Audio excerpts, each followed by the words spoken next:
மேக வீதியில் நடப்பாள் உயிர் மூச்சினிலே கலந்திருப்பாள் மேக வீதியில் நடப்பாள்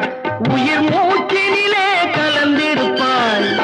மலைமுடி தொடுவாள் மல்மணம் தருவாள் மங்கள வாழ்வுக்கு துணை இருப்பாள்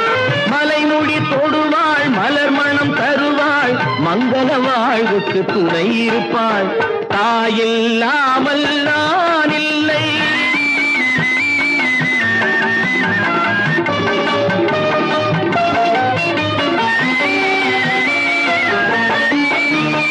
ஆதி அந்தமும் அவள்தான் நம்மை ஆளும் நீதியும் அவள்தான் ஆதி அந்தமும் அவள்தான் நம்மை ஆளும் நீதியும் அவள்தான் அகந்தையை அழிப்பாள்